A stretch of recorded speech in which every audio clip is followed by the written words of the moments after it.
What's up, everybody? Welcome to the Walkout Network. It's your man, Ant Walker, here with another edition of Unleashed, the weekly panel discussion show. Didn't want to bring in a guest this time. Thought we'd keep it to the basic trio so we can get right down to the nitty-gritty. So first, let me make sure that I move people over in the order I introduced them. So we're going to go ahead and introduce first the jack of all trades who has mastered them all. He is one of the editors at Sherdog.com, the senior editor at Sherdog.com. That's Ben Duffy. Ben, what's going on, my man? Hey, I'm doing really well. I went and checked my mail today, and I had a piece of merch from our friends at the iFox and Juice podcast. Absolutely. Thank you very much, Juice and Reen. I will now keep the people around me safe. Remember, my mask protects you, your mask protects me. Man, I feel like I'm left out here. Jay's neighbors are just going to die. They just it's all over. It's all over. All right, so yeah, shout out to Juice for sliding that over to us. Gotta get Jay one now. We gotta get Jay one. So, all right. Now, of course, speaking of Jay, let me go ahead and introduce him. He is the man with the facts, the figures, the stats, and all the numbers. He is the associate editor of Sherdog.com. My good friend Jay Petrie. Jay, what's going on? You know, every week when I'm thinking about this show and I'm getting ready for it and I'm, putting some numbers together and everything, I kind of get that little feeling of anticipation, like, oh man, this is really going to be fun. I'm looking forward to this. It's kind of like that bright spot. So you want a bright spot. Here's another bright spot. Three is the stat of the week. So for the third time on the UFC roster alone, Roxanne Modafferi has come in as an underdog of plus 200 or more. That's a pretty big underdog. She beat Macy Barber earlier this year, Antonina Shevchenko last year, and Andrea Lee this week. So she's the first female fighter to ever come in as an underdog 3 times like that and win. So yeah, go Roxy. Absolutely. Great stat right there. So let's go ahead and talk about some of the action that we witnessed on Saturday evening. The main event, Michelle Waterson versus Angela Hill. Michelle Waterson wins a split decision. Great fight. I think that's the first thing I want to say. That was an excellent fight, back and forth action. They both had their moments. Now, let's go into these scorecards. Gentlemen, did the right person win this fight? How did you score it? Well, scoring it for Sherdog play-by-play, I gave the fight, I believe it was 1, 2, and 5 to Angela Hill, so the Carlos Condit numbers. I had Angela Hill winning the fight. I thought she did enough. I thought especially in that 5th round, she really took it towards the end. Her blitzes, her offense, the damage she dealt, and the numbers were also in her favor in that round. It was a really close fight. It wasn't as close, razor thin as the Hill Gadelia fight. So it wasn't that, screaming the robbery, but I believe the media scorers were split 50-50 for who they believe won the fight. It was one of those fights. You know what I mean? It was one of those, okay, they both did a lot. They both did some good work. Michelle Waterson was more of a blitzing kind of, karate style. Let's face it, karate hottie for a reason, in that she has the short spurts of offense and the key eyes and boom, then she back off from her set. Whereas Angela Hill would be more consistent with doing some damage. What I believe, she landed the heavier shot. So I think that Hill should have gotten her hand raised. And it's kind of that, that weird taste in the fighter must have in their mouth. Like, man, this is the second time in a row that I've been on the wrong end of a really close decision. She's the Jorge Masvidal of women's strawweight right now. Yeah, I definitely. Yeah, I want to get into that in a second. There, Ben. What was your take on scorecards for this main event? I watched it after the fact just because I was covering Bellator 246 that night. So I watched it on Sunday. I scored it exactly the same as Jay, 1, 2, and 5 for Hill. I thought 4 and 5 were both very close rounds. Like Jay said, not an outright robbery. I didn't agree with the decision, but not a flat out robbery. And it is just really unfortunate. And, you two can go ahead and roll your eyes and tune me out right now, because you've heard me on this topic before. But, I pretty much unashamedly stand for Angela Hill, even as she's in the past been one of my top scream at the TV fighters. But she really seemed this year to be coming out of that phase. just fighting with a little more sense of urgency, greater output, greater consistency. This was the year that she really seems to be putting it all together and fighting to her capabilities. And it's unfortunate that, except for one very iffy decision and one slightly iffy decision, she should be on a serious winning streak right now. If she had a split decision win over Waterson and a unanimous decision over Gedalia, she'd be on like a borderline top 5 strawweight right now. Oh, definitely. And she's fighting like one, which is the bummer because she doesn't have that much to show for it, except for the fact that she is fighting with a level of confidence that she's really not displayed very often in her career. So I don't believe in moral victories, and any fighter I've asked in the wake of a loss does not believe in moral victories. But Angela Hill is fighting the best right now that she ever has, and I hope that she's able to keep it up long enough to get in against some serious contenders. Hey, I want to ask you something about that topic of the moniker of Scream of the TV fighters. There are a couple fighters like that fought in this card. Another being Bobby Green, the kind of gun shy, dance around, have fun. Of Hill and Green, which one of those two do you think has really shed that moniker this year more? Got to be Hill. It got to be Hill because she's doing it against better fighters. I think it's Green because he's been winning fights by a clear-cut manner. And Green was worse about it before. Like 2 or 3 years ago, Green was top of the list. He was my number one Scream at the TV fighter, and this year he has 3 straight wins over decent NFL. I'm thinking about my fantasy team over decent UFC roster guys, like no contenders, but there's no smoke and mirrors. He's actually beat them. He's won the rounds. There are no iffy decisions. Yeah. And against guys like Clay Guida and Lando Venata that used to be in his same category. And he's just kind of made separation from them. So it's fantastic. I mean, you might be right. Yeah, but I mean, I definitely think Bobby Green beats Des Bryant, so I'll give you that. Now, I'm gonna stick with Angela Hill shedding the moniker more so because I think when we first saw her, she was so raw to MMA, but there was still a clear level of talent, and you could see like her running Invicta for her to win the title there. And the sort of performance she had in winning that belt, you saw like, okay, when she is on and firing on all cylinders, this is what we're capable of watching. This is what she can do. But now, with her level of frequency, we only remember the cool stuff she's doing. We only remember the cool things she's doing. It's allowed her personality, which I also go on record as standing for Angela Hill as often as possible. Easily one of the coolest people in the sport. So it's kind of blossomed her into a star in her own right, even if she doesn't always end up in the win column. But I mean, when you talk about moral victories don't help you when it comes time for contract negotiations. But if there ever was a case for winning without getting the W, her name is probably next after Cerrone in that regard. So I'm going to go ahead and say Angela Hill has shed her skin a little more so than Bobby Green. With Bobby Green, I still, because I remember Bobby Green having a couple of runs like this before. He'd string together 2 or 3 really good wins over quality opposition, and then he'd go do something completely bizarre and have a stinker in his next fight. So with Hill, it's like we know every 2 weeks we know we're going to get some work. If they respond to her constant tweets for a fight and her constant call outs to everybody, we're going to see something incredible. And but yeah, I'll go ahead and share my scorecard as well. I'm in total agreement with you guys. I gave it 1, 2, and 5 for Hill. Very close fight, not as close as the Gedalia fight in my opinion, but still I can't quite scream robbery. I can't. Even as much as I wanted Hill to win, I'm not mad that she didn't. So, yeah.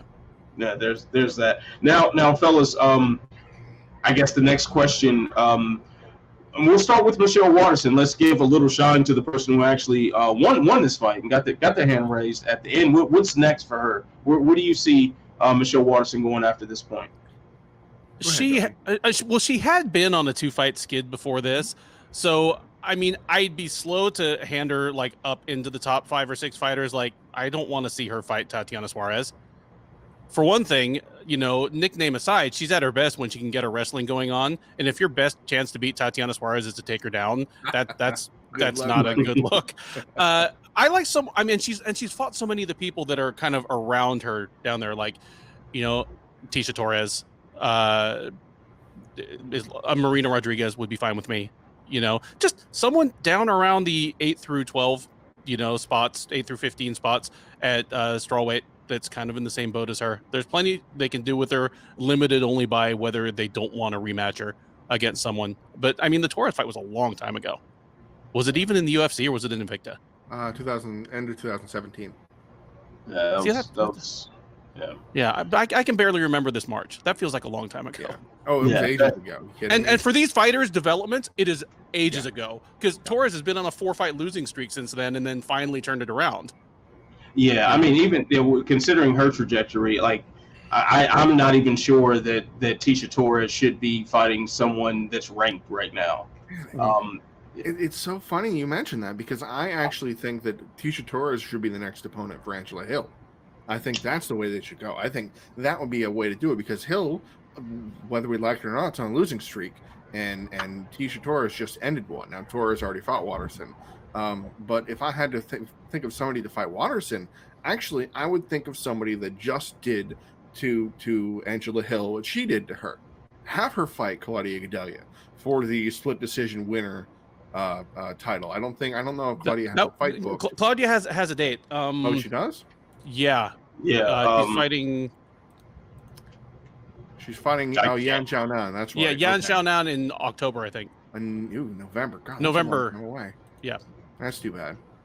No, maybe the winner of that. So I'm not too mad at it. It's strawweight. Strawweight is quickly becoming one of those divisions where almost no matter how you pair these ladies, something exciting can happen. Yeah. So that's really, I think, the biggest takeaway from this, because I'm kind of down for a lot of these matchups there. It becomes more of business decisions on the UFC's part. What do you want to do with two fighters that clearly have a following and are very marketable?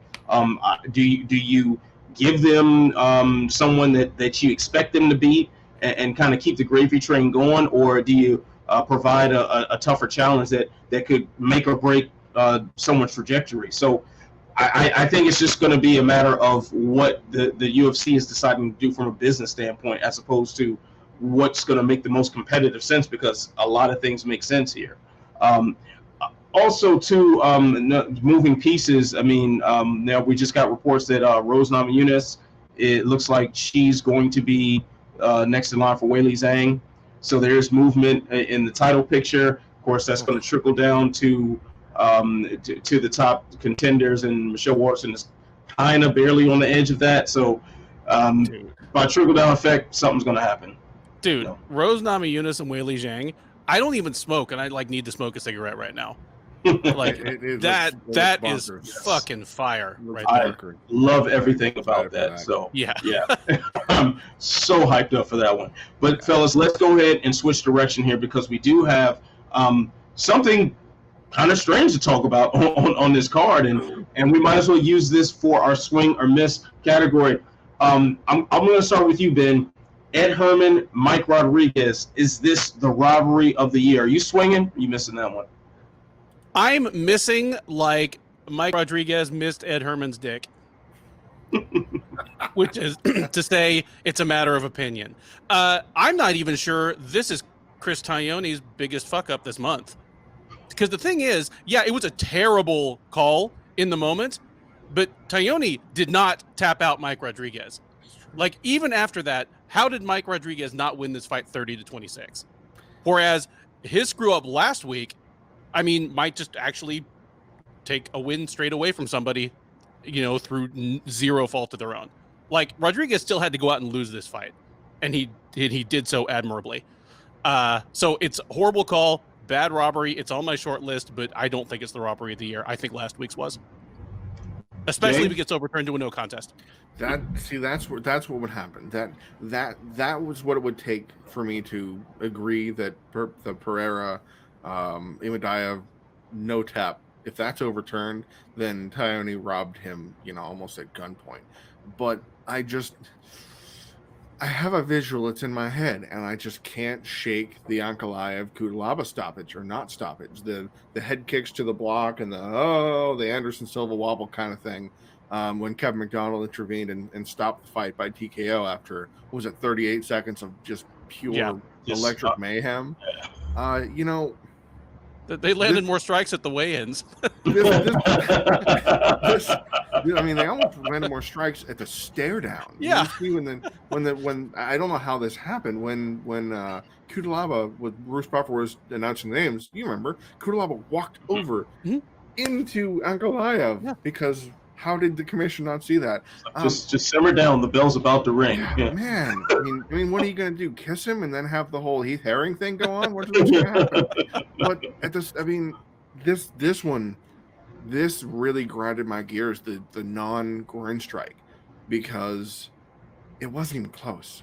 Like seeing it in the moment, seeing it on my television screen when I'm writing the play-by-play. Looking at that going, he need him in the arms when he was kind of going like this, sort of at the chest.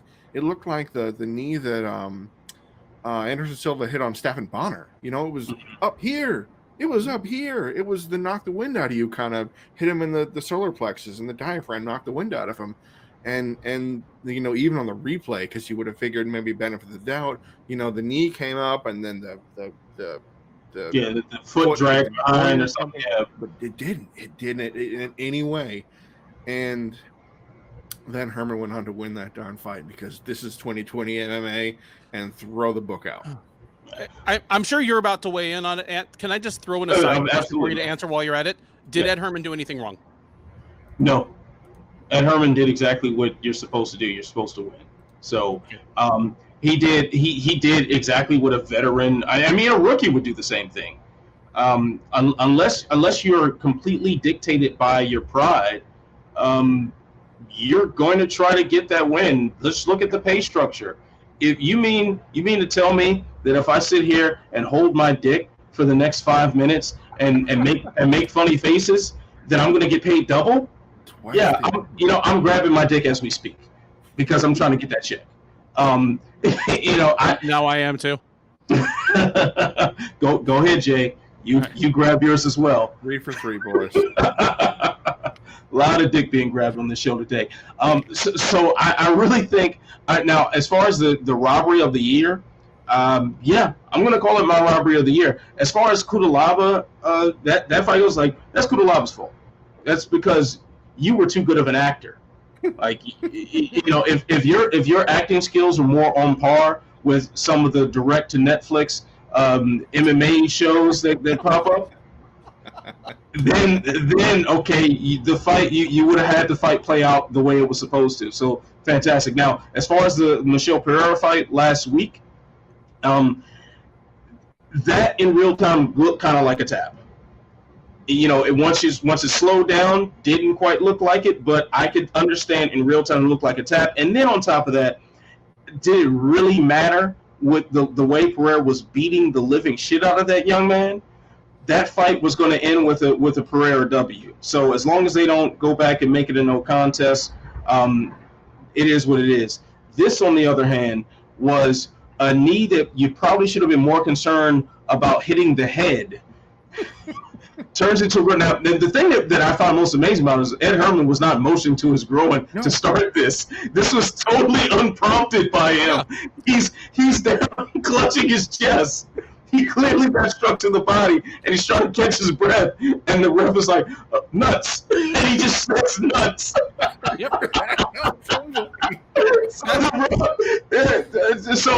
So your man did that on his own. He just invented a nut shot. And there was no way. Even the way the knee landed, it didn't even look like a foot or a shin dragged up. The nuts like that's Jay being a good, kind human being, and Jay having some sort of understanding. I, on the other hand, I'm kind of a jerk. That wasn't even the knee. That was not even that sort of knee. There was nothing about it. So out of the thin blue sky, he just says, "Oh, you got hit in the nuts," and Herman rolls with it because, hey, I'm gonna get paid double.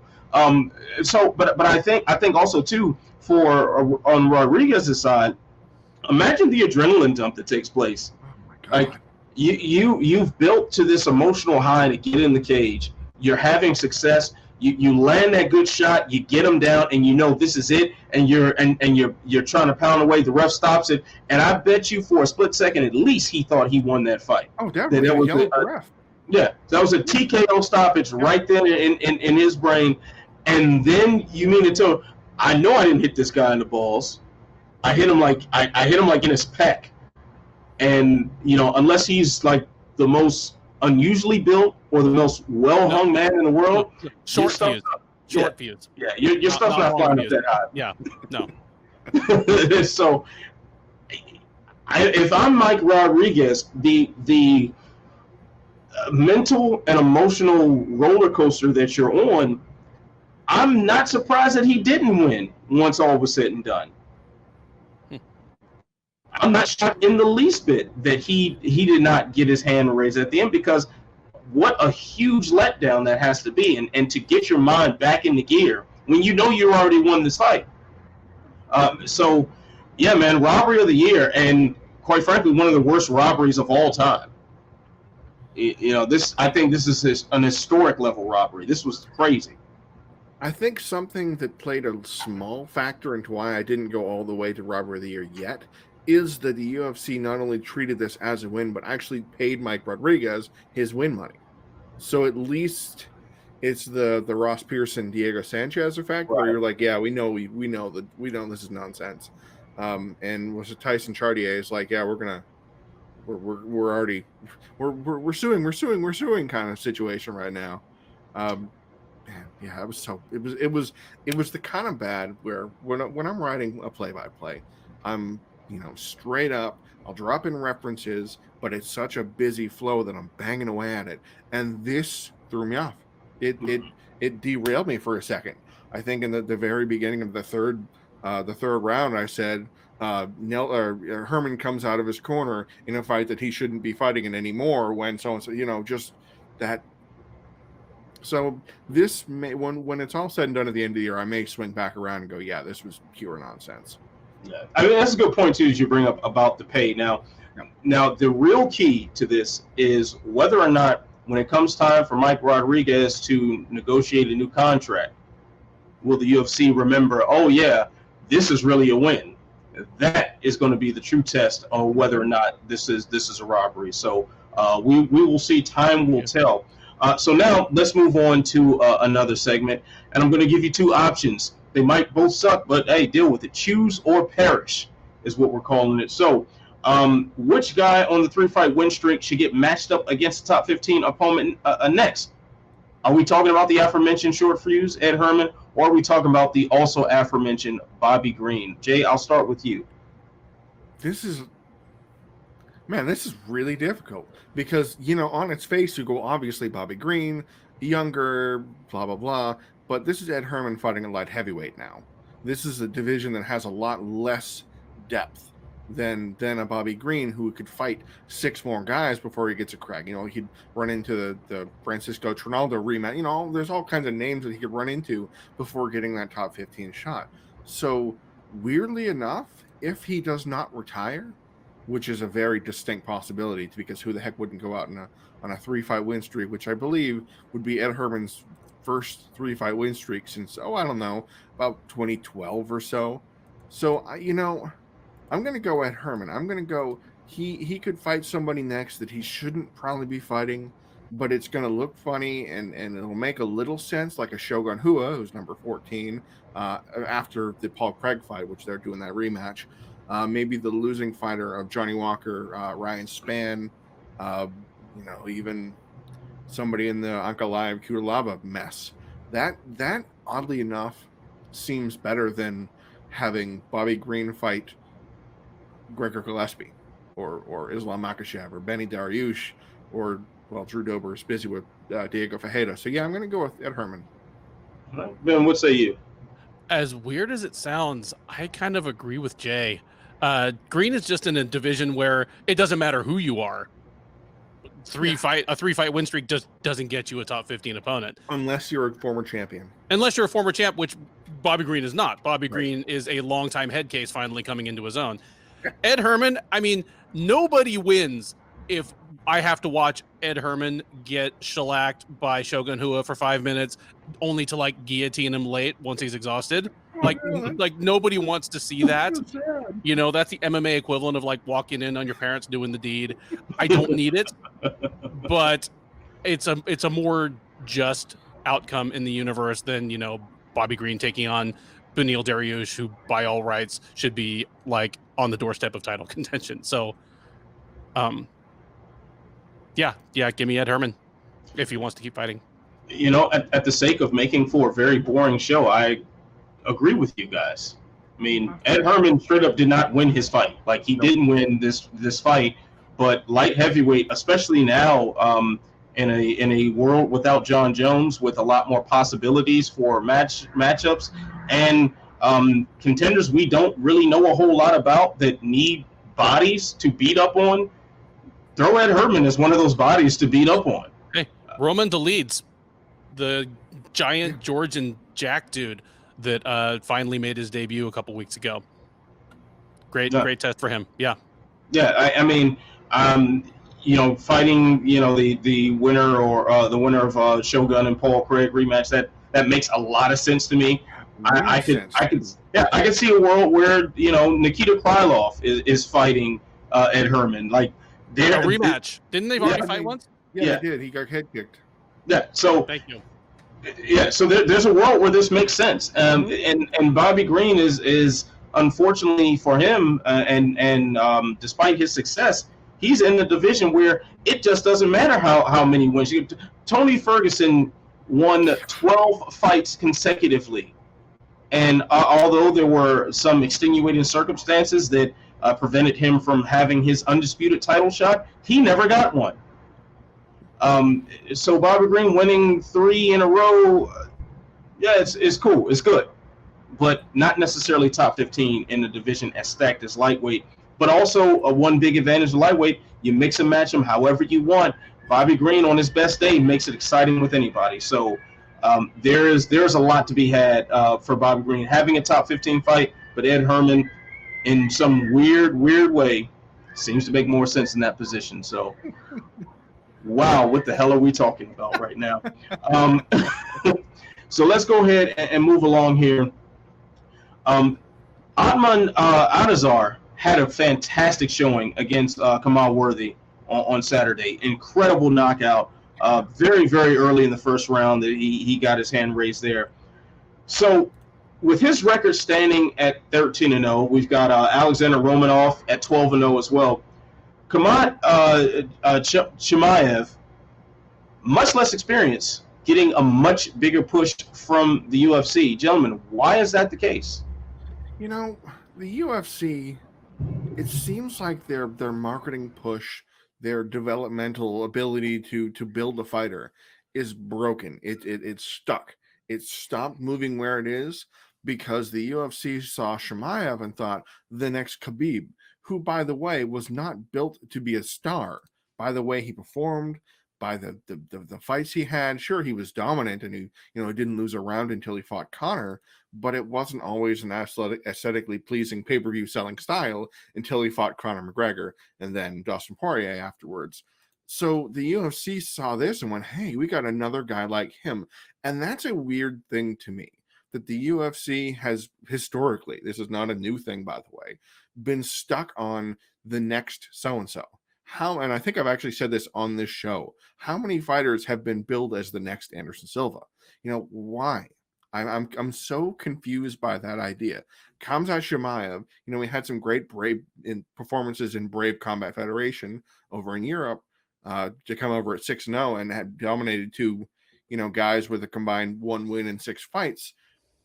And he's the golden child. And it's an odd thing to me when there are more, I don't want to say more established fighters that have beaten better people and aren't getting the shine they get. And obviously, Alexander Romanov just made his debut, and he's a heavyweight. And I think we even said this last week. Oh no, I think it was actually you said that in the show last night. All bets are off for heavyweights. Because anything can happen to that division. So it's a huge mess. But a 12-0 heavyweight, 12 finishes, who can suplex 260-pound former Rising stars like it's nothing. How is this guy how is Dana not screaming this guy and go, this guy is the next threat. Watch out for him. He's 12-0. He forearm chokes people. Anything. There's a promotional push there. Meanwhile, Ottman Azaitar, Moroccan fighter. We don't have many Moroccan fighters that have fought. I believe he fights out of Germany now. 13-0, 12 finishes. And his finishes are nasty. They're not pleasant. What he did to Kamaworthy got up and was protesting as he was falling around like the kid in that gif, kind of kid.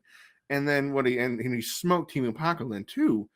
And I think I was up at welterweight actually. So it's strange to me how the UFC will pick that one fighter that they think deserves to get the shine when there are so many others. Like obviously there's only so many resources to go around, but it seems like there's a wealth of fighters out there. And I actually discussed this with some staff members recently in Sherdog. There's a wealth of undefeated wunderkind type fighters out there. And the UFC seems to be picking and choosing ones almost at random, like Chase Hooper. Like Chase Hooper was the next kid. He was undefeated, and then he fought Alex Caceres and couldn't punch out of a wet paper bag kind of situation. And everybody went, oh boy. It's an odd situation. And I don't know if there's a way out other than break the machine that it currently has. And I don't know, maybe you guys can set me straight here, but it feels weird that there's so little push on some fighters. Well, Jay, I think you touched on but both of you touched on some really good points there. I mean, as far as billing someone to be the next somebody else, it's a very lazy way of marketing. Yeah. It's extraordinarily lazy way of marketing. And when you look at, I don't know a whole lot about Romanov as far as his management situation or personality-wise, don't really know a whole lot about him. I do, however, know that Chimaev is a very vocal guy, has a personality that you probably can sell. I also know that exists with Ottman. Ottman is a very, if you ever get the chance to meet him, he will throw his personality slap in your face. He's just that kind of guy, and they have the same management. So it's not even that, okay, management is better necessarily for one as opposed to the other, because hey, they are managed by the same person. Ottman Azaitar has a better record, has a serious pedigree in kickboxing, is clearly a finisher, and I don't understand why. Aside from saying Ottman, you can't say, oh, he's the next GSP or he's the next Israel Adesanya, or whatever the case may be. That's the only difference, that there isn't some sort of past guy that we can compare him to. And if that's really it, that is pure lazy marketing at its laziest. It's lazier than the poster that gets recycled every week. It's lazier than that. That Covington Woodley poster is straight fire, man. It's really. I think it just speaks to how bad the UFC is at making a star. When you look back at the stars that the sport has created, your Chuck Liddells, your Tito Ortizes, your Randy Couture's, Brock Lesnar, Conor McGregor, Ronda Rousey, these are all people who, and I think Israel Adesanya is doing a fantastic job of this right now too. These are all people who cultivated their own star, and the UFC just piggybacked along for the ride. So if you're Ottman, if you're Romanov, if you're someone who is, one of these undefeated wonder kids, these people that are going out and proving themselves to be UFC caliber, I guess pretend to be somebody else. I don't know. I don't know what else to tell you, because the proof is in the pudding as far as the in-cage results. I don't know what else we want here. I don't have anything concrete to defend the way the UFC is pushing Chimaev. all I have are intangibles, but for as much as everything you guys are saying is right, when he's in the cage, even if I have the sound muted and I'm not listening to the commentary, he has a certain energy and attraction to him. And on the mic, it is a little Khabib-like, because not everybody with the Dagestani foreguard is the same person. They're not clones, and Nurmagomedov, for all of his, some of the problematic things about him, he's always had a very natural charisma. He always kind of seems genial and smiley until he's not. His charming mispronunciations, at least charming to an American audience, and just a particular type of trash talk, and the kind of mystique that comes from the fact that he doesn't really need this sport in the way it needs him. Chimaev has some of that same vibe. So I can't defend it, but I understand it. With Azaitar, that guy is everything the booth seems to think Giga Chikadze should be. Yeah. Like the way they talk about Giga. Yeah. Like, this is one of the most decorated and amazing strikers that's ever been in the UFC. This guy is bringing, like, they're literally talking about him the way Joe Rogan talked about Anderson Silva in his debut against Chris Lieben. Like, this guy's going to bring angles and techniques that we've never seen in the octagon before. I'm not saying either guy is it, but Azaitar is closer to it than Chikadze has shown himself to be. Romanov, I don't care what his record is. If he's going to be suplexing people around, the worst heavyweight in the UFC could beat him if he tuckers himself out before he finishes the guy. And it could have happened on Saturday. It almost did. Like, throwing around this dude who I won't go in on Roque, but I'm not going to be mean. He did good stuff and right. Not going to add negativity to the universe.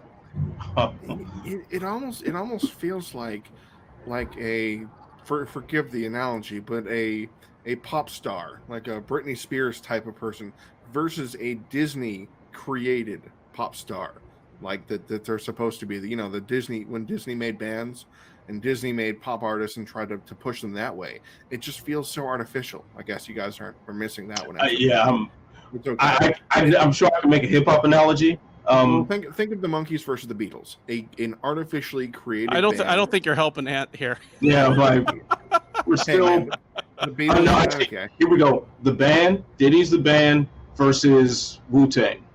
Okay.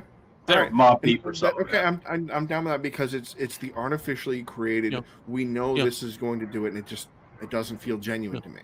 Sugarhill Gang, where none of them were really like known rappers in the neighborhood. Just Sugarhill literally just put it together. And they stole their lyrics from other. And Piece the guy stole his lyrics from Grandmaster Cats. Yeah. See. Yeah. If you go old enough, like, it all does intersect. Yeah, now it's like, all right, now I get it. I get it now. It feels like an artificial construct versus what Duffy's perfect point, or maybe it was your point. I'm crossing the streams here. That it was all these stars made it on their own.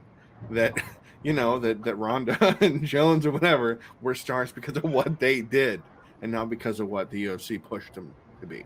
Yeah, I just heard crossing the streams and stop listening after that. All right, so all right, let's move on from here because I'm anxious to get to the best titled segment in all of media. It is the highlight of the week for me. That segment is called "I'm Not Surprised, Mr. Falcons," and this is where we get to share something in the combat sports world that surprised us or ironically didn't. And we've got BKFC that took place over the weekend. We've got dual Bellator offerings, the aforementioned UFC card, and of course, the world of combat sports always just has some random foolishness going on. So I'm going to start with you on this one, Ben. What is your "I'm Not Surprised, Mr. Falcons" moment this week? I shouldn't be surprised by this based on what we've been able to observe about her life choices in the public eye, but ahead of UFC Fight Night 177, also known as UFC Vegas 10, UFC flyweight Andrea Lee posted a picture of herself at the weigh-ins face-off against Roxanne Modafferi, and so that I am not accused of sensationalizing this or just putting words in people's mouths, I will just read off what her tweet said. I hate wearing these masks. We've all been tested and were found negative, including the staff. I feel like they just ruin our face-off. Now, the problem with that is if I started naming fighters who've been scratched because of positive COVID tests to themselves or their corner seconds after weigh-in face-offs, I would get to a half dozen and I might get to 10. Like, her saying we've all been tested and we're found negative, it's just the height of ignorance, you know? And again, you know, I said it half jokingly when we introduced the show, you know, my mask protects you, your mask protects me. So being, you know, being lame about wearing a mask is not being cavalier with your own health. It's being cavalier with everyone else's. There's nothing cool or tough about that. Maybe if they slapped a swastika on it, she would defend wearing it. Bars. And here I was going to propose a fight with Paige Van Zandt. Now, Jay, what is your I'm not surprised Mr. Falcons moment this week? Well, if you want to suggest a fight with Paige Van Zandt, it would have to take place in the now revived, re-COVIDized promotion of the Bare Knuckle Championship or Fighting Championship. Because there was an event this weekend in Daytona Beach, and actually I was going to flip a coin to see which one I'd want to talk to. So shout out to Kevin Kroom, you are the real MVP, but I got to talk about something else right now. The BKFC held a card in Daytona Beach, and it was headlined by Thiago Alves, the Thiago Alves that we know and love for many, many years, versus Julian Lane, as in Let Me Bang Bro, Julian Lane. And let me tell you, and there were a couple other fights on the card that had notable names. Hector Lombard, you know, versus Kendall Grove, that Kendall Grove, faced off against each other, and it was a very messy, spectacular knockout fight. I think it was 10 fights that happened. They didn't need much. It's a very simple configuration, 5 2-minute rounds, a squared kind of odd shaped cage circle thing, cage ring type of configuration. It's boxing rules with bare knuckles in case people haven't watched it before. And I think I talked about this last week when I was talking about, 2 weeks ago when I was talking about one of the fights that ended up being canceled. It was the Camacho fight that I thought would be that kind of brawl, because sometimes you need that kind of slobber knocker, that kind of, you know, I can appreciate all the technique and everything like that, but every now and then I just want these two guys to bang it out, phrasing. And it just, that whole card from start to finish was absolute mayhem. Like one fight, there were 6 knockdowns from one guy to the other, and then it finally was mercifully ended. Another one, the first round had 2 knockdowns apiece. Just absolute carnage and just messy brawls. There was no technique. I mean, there was probably some technique, but it was not the technique that you would expect in a boxing ring. And it was spectacular. And it was just everything I needed to kind of recharge my batteries a little bit, because this weekend was a slog of a Bellator doubleheader and the UFC and LFA, and there was probably something else, ACA maybe, was going on. So BKFC, well done. I hate the new app, because now there's a whole different process, and now there's another monthly subscription to have to deal with. But if all the shows are going to be like that, I'll buy that for $1. Nice RoboCop reference there. So, I mean, as much as I like to, I mean, we all do this, just run roughshod over BKFC every chance we get. It is appropriate to praise them as well when an event lives up to the entertainment standard. So, shout out to BKFC for putting on a good event over the weekend. My I'm not surprised Mr. Falcons moment comes courtesy of whatever that was in Henderson, Nevada, where the UFC president Dana White, along with several prominent fighters, were in attendance to praise one Donald Trump for his re-election campaign. But I'm not surprised by the MAGA connection to the UFC. I mean, this is something very well documented. If you're unclear about this at all, just follow some of my Twitter mentions, and you'll see them coming out in droves to come in and see if they can get these hands. But that's another story. I am very shocked by the strange bedfellows that were made at this event. Colby Covington, Ali Abdelaziz, who, if I'm not mistaken, Ali Abdelaziz was part of a crew that was literally trying to jump Colby Covington at a Vegas casino in the very recent past. Yeah.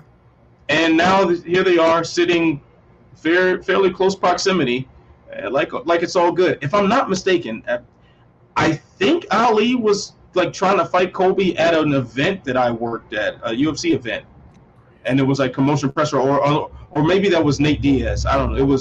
It was someone within this trifecta of Ali, Nate, and Colby, where there was some sort of dust up going on in the stands. But anyway, I'm surprised. I'm genuinely surprised that this happened. So, I mean, I guess Tangerine's doing something right if he's got those two getting along. Whatever. That Nobel Peace Prize is coming. Oh, man. You earned that award there. I just thought of something that I don't want to have to think about.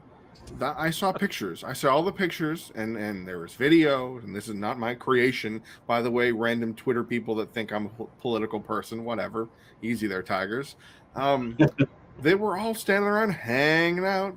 People in the crowd, free. People in there, mask-free, touching, shaking hands, hugging, pictures, everything like that. Colby's fighting this weekend. Yep. And so is... who is there anybody else in the card that's fighting? Not there. No one on the card coming up, but I can't remember who said this on Twitter. I'm gonna, off the top of my head, I want to say it was Josh. Josh Gross that might have mentioned this. But Justin Gaethje, part of this crew, yes. He is fighting Khabib Nurmagomedov in the very near future. His father just passed of COVID-19. Mm-hmm. They're both managed by the same guy, Ali Abdelaziz, who was there as well, mask-free. So, are we paying attention, people? Are we paying the slightest bit of attention to anything? Because even your own man said he downplayed it. Okay? Your own man said that. So, why are we still pretending like this isn't real? And even Dana is obviously doing his thing unmasked. Well, Dana is always around all the fighters, touching, shaking hands. There's a picture. I had a screenshot of him shaking hands with Rogerio de Lima. And then, hey, what happened? Rogerio de Lima tests positive for COVID. And, oh, by the way, there's Dana shaking this guy's hand. And then immediately he's shaking the next. It's just I thought this was supposed to be a bubble. I thought that the UFC had the Apex situation to manage its own kind of bubble. You keep all the germs in the bubble. You keep them all in the bubble. You contain it. Seriously, if Dana attended an event with the hundreds or thousands or however many people in the stands, I don't know, I just saw pictures of people, a lot of strangers, maybe had the little temperature gun thing, but they didn't have COVID tests and swabs and all that stuff to get to the event. I'm nervous that this event's going to go on right. And that is a fair thing to be nervous about, considering the continued level of fuckery that we've seen related to the coronavirus and our beloved quote unquote sport. All right, so let's go ahead and move things along here, because Bellator had some big news that they put out. I believe that was Friday in a conference call or some sort of live stream. They are now, their contract with Paramount Sports officially up, and they are taking their talents to CBS Sports, also moving to Thursday nights. Gentlemen, is this the right thing for Bellator? One, to go to CBS Sports, and two, to change their regular date to Thursdays? Can I answer all of the answers? Because I'd like to answer all of the yes, no, maybe, potentially. No, I mean, okay. CBS and Viacom merged, and so Viacom, which owns Paramount Network and Comedy Central and all these other stations, is now part of the CBS umbrella. So the Bellator's deal with Paramount is up, and they decided to move, the company or whomever decided to move them to CBS Sports, which historically draws a far lesser amount of people. And the upside, of course, is Scott Coker actually said this, and he might even said this to Jason Burgos. Shout out to Jason Burgos for attending the press conference and being there for the weekend. Himself. Captain Credential. And And the hope is that being on a predominantly sports network with live content will help and draw people to the platform that wouldn't be there otherwise, because Bellator has to fight. Well, they had to fight against Cops reruns, but Cops is off the air now. But Paramount Paramount wasn't a fight channel. Spike, it was Spike, and they had fights, and they had John Wick reruns, and they had other things like that. So Bellator kind of had to deal with the Friday Night Lights. I don't know if they had that show, but they had to deal with all that other stuff. And this is it's going to hurt them because there are going to be fewer people watching the show.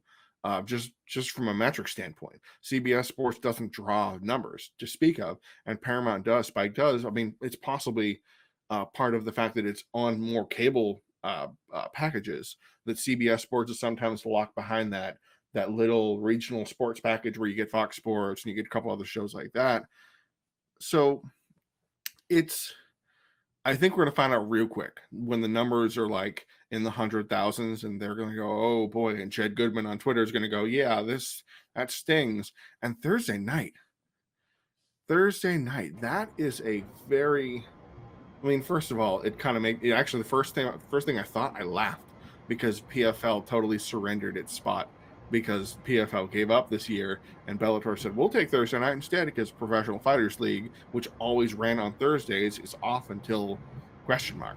So Bellator got its day, and it doesn't have to fight with UFC. But I don't know why they didn't just keep to Friday. I don't know that if there was another strategic plan. I don't know. Okay, overall, I'd say this is not a right call if they're pushing for more viewers. You know what? I apologize, Ben. Let me jump in here and drop my piece out of turn a little bit here. I'm going to disagree with you on a lot of this, Jay. I think this is the right move for them. Now, you don't have as many homes with CBS Sports on the cable packages. In fact, I'm trying to think of like streaming live TV, like YouTube TV and Sling, which Sling sucks, but that's another story. Yeah. I'm trying to recall whether or not I remember seeing CBS Sports as one of the offerings listed there, but I know on traditional cable and satellite TV, it's not as common. However, their positioning on Paramount Network was totally trash. Yeah. Was totally out of whack. Spike TV was one thing. When Spike TV was dedicated to Friday nights being a fight night, and this was a traditional ESPN thing, Friday night fights, when they would have boxing. And they got away from that over the years. So Spike trying to pick up that mantle, Friday night fights with Glory, with Bellator, and with PBC Boxing. And that was such a good synergy there that it made sense. That became a destination for fights after we had been conditioned to turn to Spike TV for UFC action for so many years. Perfect right there. Paramount Network, on the other hand, is another rebrand, and Spike TV used to be TNN, which used to be something else, and so to have Bellator coming on right off the bridges of Madison County doesn't make any sense. Just makes absolutely no sense. And also, too, let's factor in now that CBS Sports is, with the mergers and how they're restructuring stuff in the company, there seems to be some energy toward putting in more effort toward combat sports, particularly Bellator. Let's also keep in mind Luke Thomas and Brian Campbell. Their show has been picked up, Morning Combat, I believe, been picked up 5 days a week now, and an increased presence that they're going to have on boxing cards coming up. While Steven Espinosa, the Showtime sports head, has now been given some control over Bellator's operations. So there's some effort, there's something going on. They're at least trying to position this to where it's in the right place, to maybe it won't capture this wide net of random stragglers who decided that, they're going to stick around after their romantic comedy to watch people punching each other for money. Maybe they're not going to get that, but now maybe you'll get an actual sports fan. Maybe you'll actually get people who are interested in fights, and they can start moving this in the right direction. So I like this move. And Thursday nights make a lot of sense to me as well. So Friday night, you always, and the UFC has run into this as well with the Saturday nights for some of their fight night cards. the demographic that you're competing for mixed martial arts, they have other things to do. Now, maybe in the COVID era, it's not quite the same, but in a regular world, you're competing for that guy, that young guy, to stay home and watch TV when the bar is open, and I want to get laid, and I want to hang out with my buddies, and this new action movie just dropped in the theater I want to go see. So you're competing with so many different things. Thursday nights, it's not as much. There's a reason why the Tuesday Night Contender Series has some sort of following, and why a lot of people in the MMA world are tuned in every Tuesday, because you know what? You're quick, you're in, you're out. It's Tuesday night, nothing else is going on. So capturing just a segment of that makes a lot of sense, in my opinion. Here's a real quick thing to let before Duffy comes in. They're moving Contender Series to Wednesday for the next section.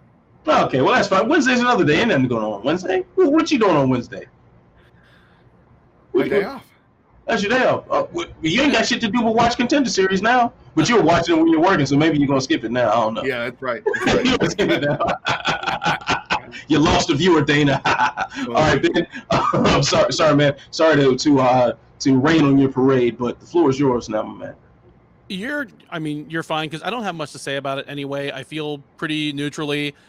The UFC's bubble might not be real, but my bubble is real. I am in the MMA media bubble. So I'm going to have to go find them, whatever network it is. If it reduces my dependence on Sling, that would be wonderful.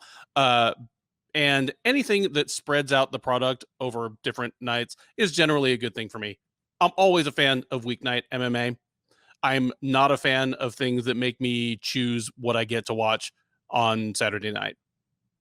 So if this leads to less of Bellator going head to head with the UFC on Saturdays, great. That's pretty much all I've got. Right, and especially with like stick and ball sports revving up, between, I don't know, I think college sports is kind of a wash now. It seems like with all the campuses are shutting down and everything again, but NFL, NBA are in full swing. Less things to compete with, so you go on a Thursday night, so I like it. All right, so in other MMA broadcasting news, XFC, Xtreme Fighting Championships, a name we haven't quite heard for a while. They are making a return. Their return is headed toward NBC Sports. Is there room for this, fellas? Where do we see XFC landing as far as the landscape is concerned? I have no idea, but just from having been an MMA fan for as long as I have, and it doesn't even matter the XFC name. It wouldn't matter if it was a different defunct or hibernating name that they pulled out or just a new name that they made up. I'm instantly mistrustful of new ventures between MMA and major network TV. They just tend to be gigantic, money-wasting boondoggles that enrich and expose a few fighters, but fizzle out quickly. And just, I was a huge Strikeforce fan, but Strikeforce's actual relationship with major network TV might have hastened its demise, because all it did was make them a target of the UFC, So, and, same for, Elite XC / what became Affliction. So I'm innately mistrustful of it. I'll be interested to see what they do. We'll be able to figure out what their intentions are pretty quickly once they start signing talent. Is it high-priced names that don't have much competitive value, or is it like budget price non-names that do have competitive potential? What do you think about this, Jay? It's kind of funny that I think, other than Fox Sports, most of the networks now have their own MMA. Bellator is now CBS Sports, XFC, which, it's been a good while, because XFC, after having a pretty decent run in the States, went to Brazil for a while, and then just kind of fizzled out after a couple of years. And XFC, it was, from what I remember, they had different ways of putting their product out. If I remember correctly, they had their version of the Strikeforce Challengers, which were the no-name up-and-comers to try and get them a name. Then they had their little tournaments, and then they had their showcase fights. That's I remember they had all that kind of mashed together. And I don't know if there's a place for XFC, because from what I read from the press releases and the new president's statement, this is a whole new management and everything like that, is that XFC wanted to compete directly with the UFC, which is a dumb idea, first of all. And second of all, they wanted to do this without using ex-UFC names. They did not want to have to do the Bellator approach, pull the aging names, the free agents and whatever, things like that.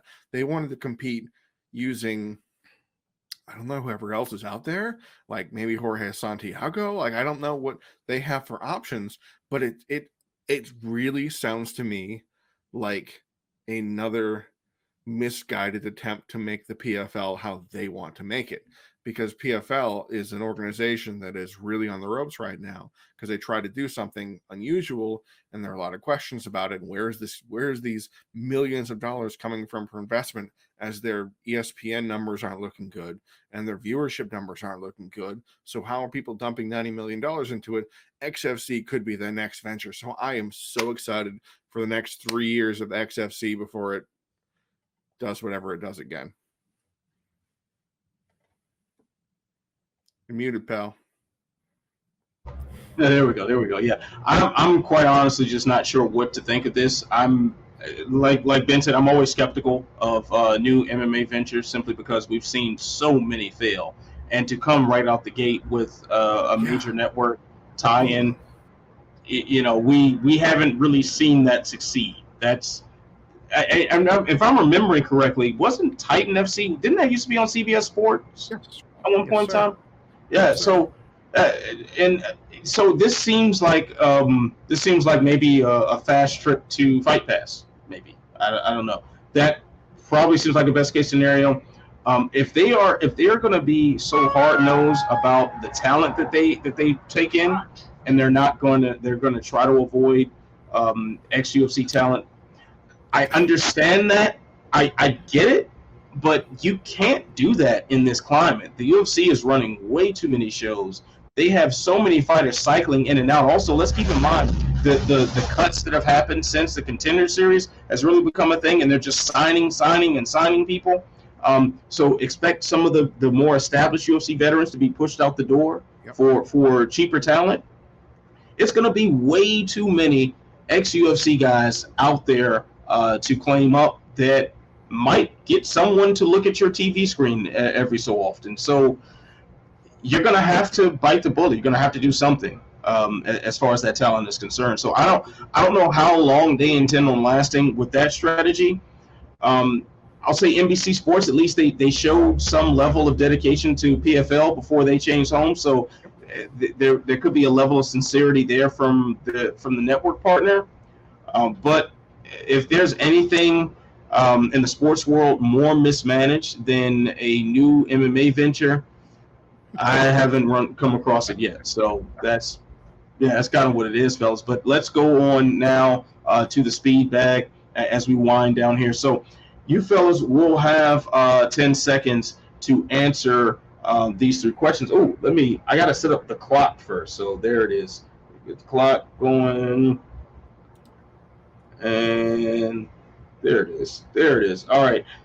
Ben, I'm going to start with you. So, first question.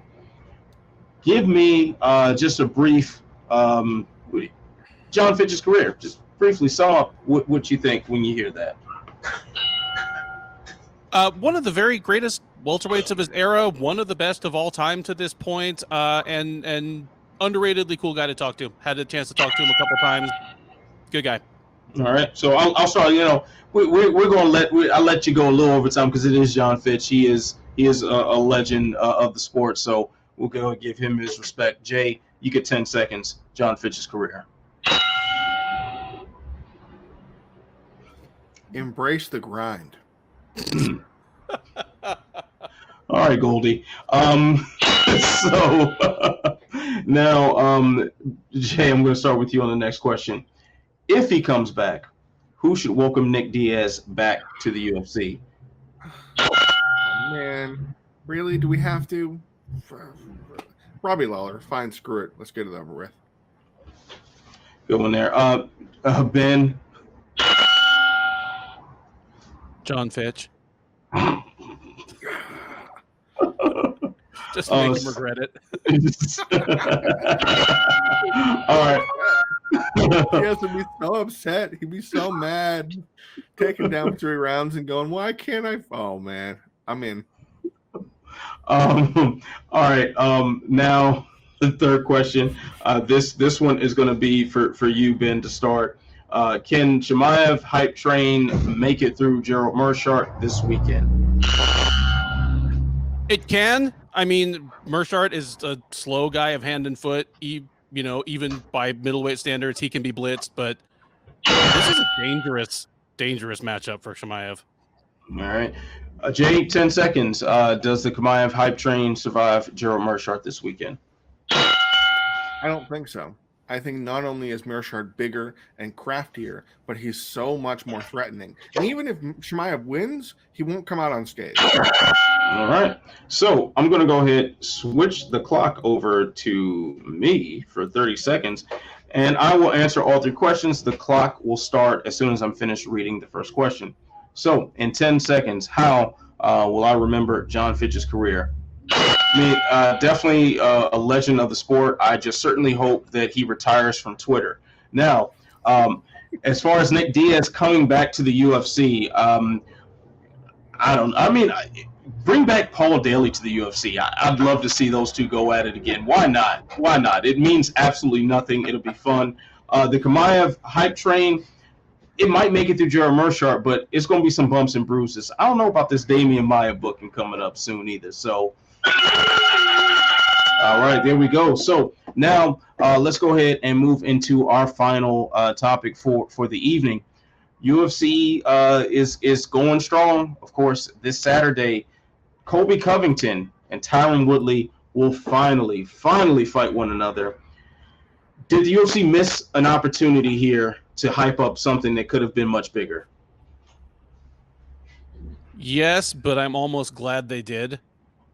I mean, normally I'm quick to criticize the UFC for leaving money on the table figuratively as well as literally when it comes to promoting natural, organic narratives. These are 2 guys who clearly dislike each other, have a certain amount of history. I mean, either sincerely or as part of a persona, occupy polar opposite ends of the political and cultural spectrum. They miss an opportunity to hype up the event, but considering that hyping it up properly just would have meant kind of giving more attention to Covington, I'm all right with it. Yeah. Jay, so just kick it to you for this one here. How do you see this fight playing out? I was talking with one of our colleagues, Lev, earlier today about the line that the betting lines currently. The Covington is about a 3.5 favorite. It's pretty substantial over Woodley, and I can understand that. And it's kind of the favorite where you're like, I don't really want to bet on Covington as that big of a favorite, but at the same time, I don't have the confidence in Tyron Woodley to do much, because Woodley will have to deal with a guy who's going to be putting volume on him for 5 rounds, and he can do it for 5 rounds unless somebody's slamming him in the face.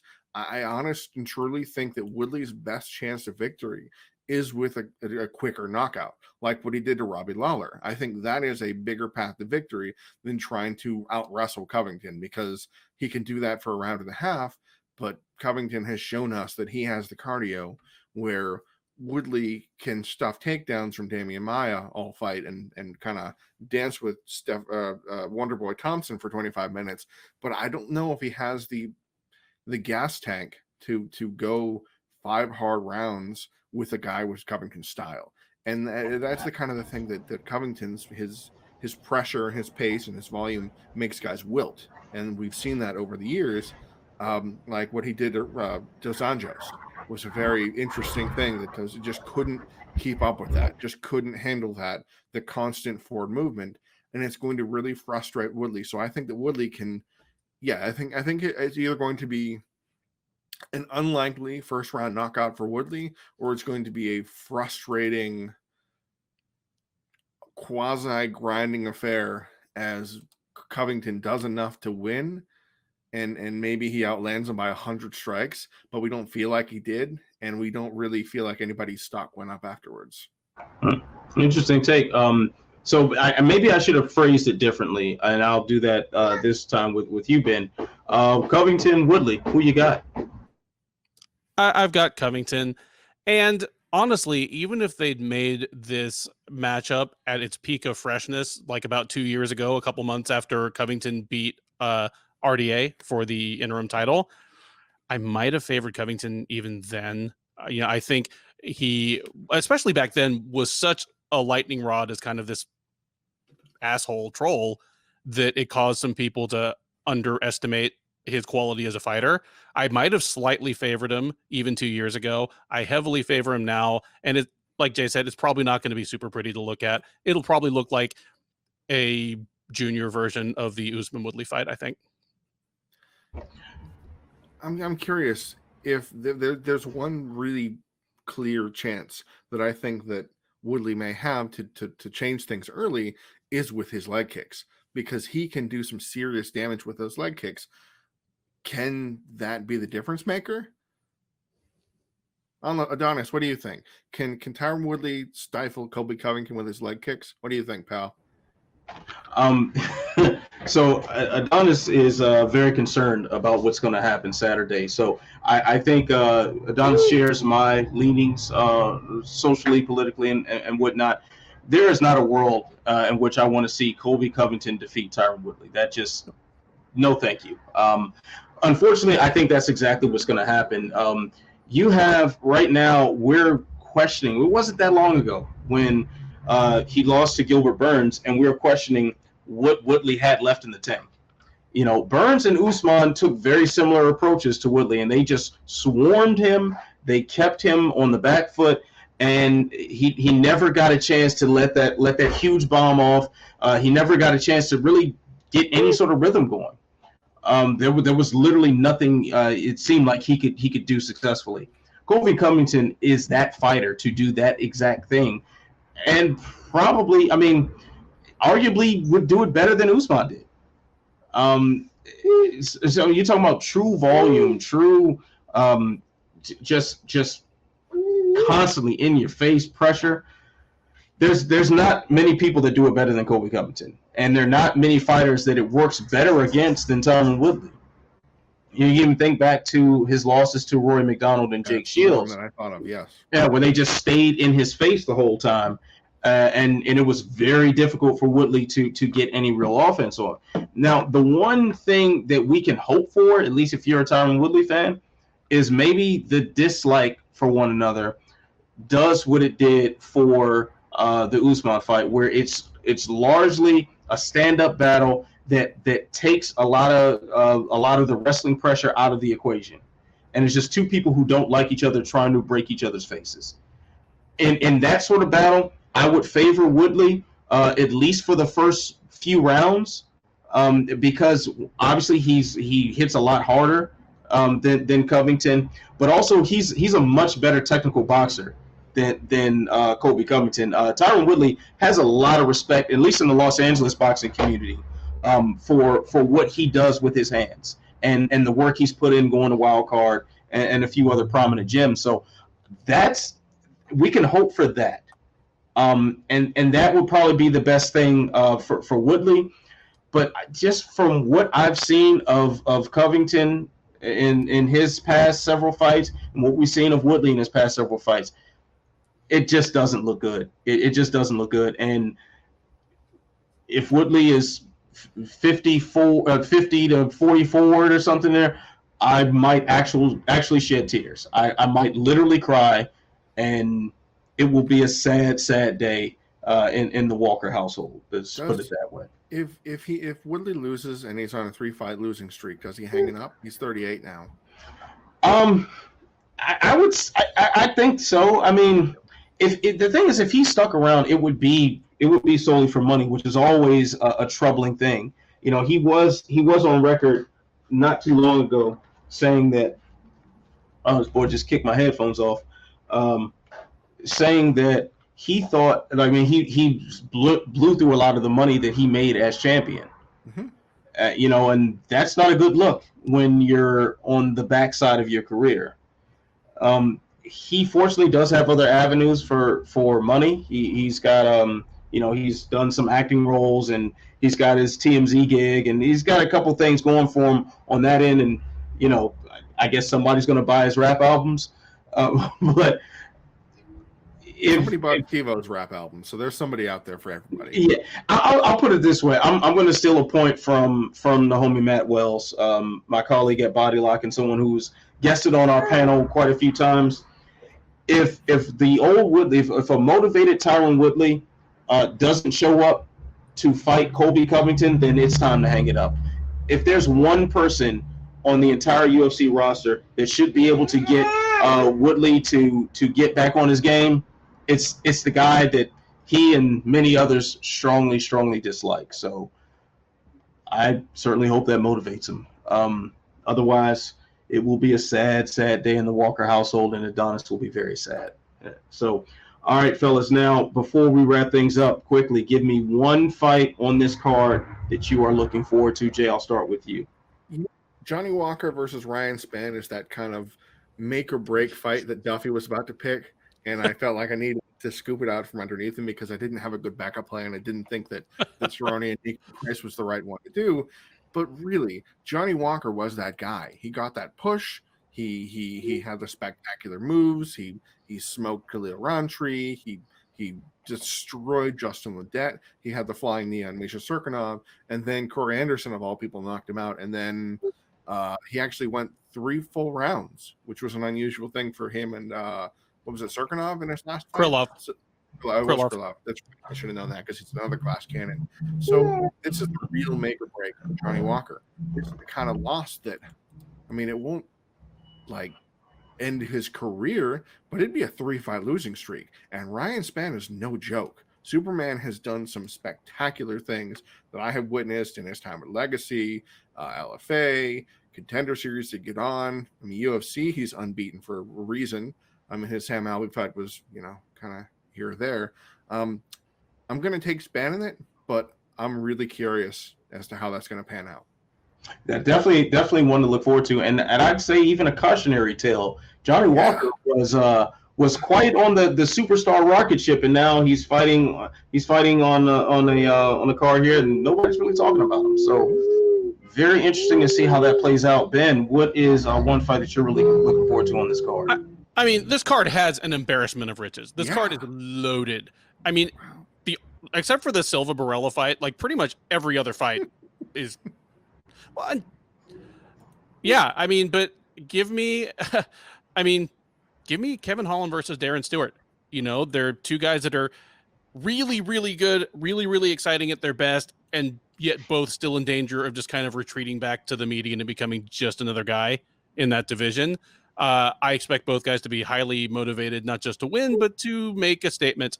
You know, I expect the winner to be asking for a bonus and for it not to be ridiculous. You know what's crazy about that fight? This is another Contender Series fighter that Darren Stewart is having to fight.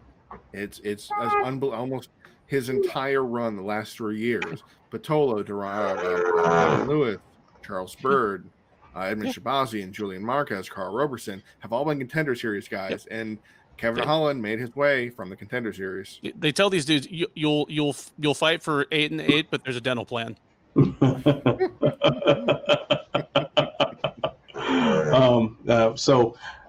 Now the spit bubbles. Don't mind the spit bubbles, but here we go. I want to make mention of Andre Ewell versus Erwin Rivera. That just sounds like a really exciting fight. Ewell is always in firefights, so he normally puts on a good show.